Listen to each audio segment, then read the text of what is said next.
Did Moses part the Red Sea, or did he break through the barriers of the mind?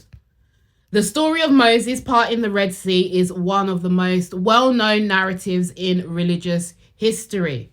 It has been depicted as a divine miracle. But what if this event was not just a physical occurrence, but a metaphor for something far deeper? Many spiritual traditions teach that sacred scriptures are not merely historical accounts, but encoded messages meant to awaken higher consciousness.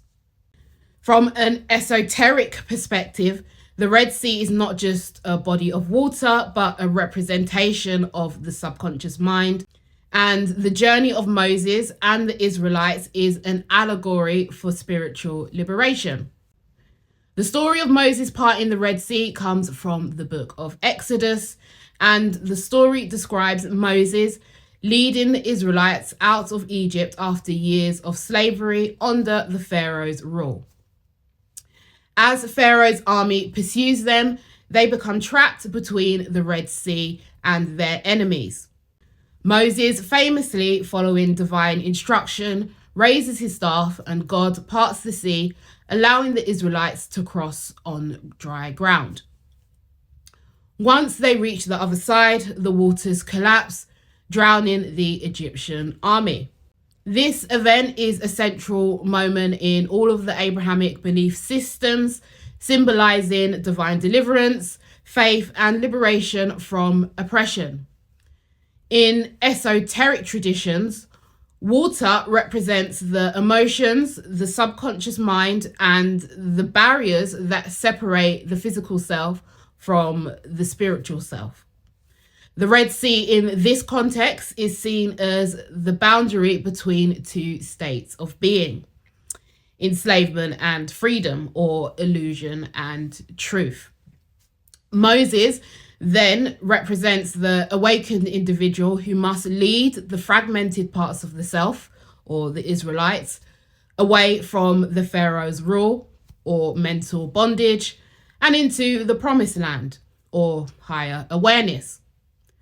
The act of parting the waters in this context is not a physical event, but the process of tearing down internal limitations and opening the self up to transformation.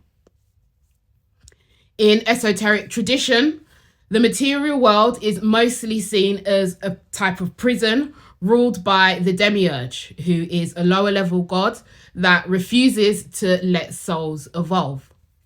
Egypt, in this context, also represents the enslavement of the soul, because the pharaoh, much like the demiurge, refuses to release the people.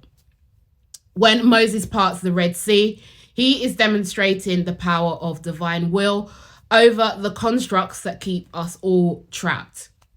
One of the most striking aspects of the story is that the Israelites had to walk through the parted sea. This suggests that spiritual liberation isn't instantaneous. It's a long and tough journey that requires us to navigate the depths of our own fears, doubts, and mental conditioning. Many people remain in Egypt because stepping into the waters of transformation is so difficult.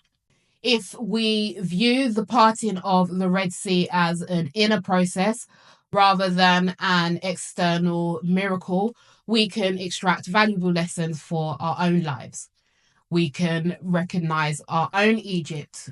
We can embrace Gnosis.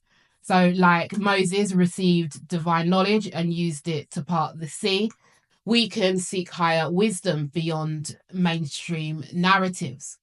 We can challenge the Pharaoh within. We can step into the unknown. Just as the Israelites had to walk through the sea before reaching freedom, true transformation requires stepping out of our comfort zone and trusting that the path will open as we move forward. Moses also did not cross the sea alone. He led others.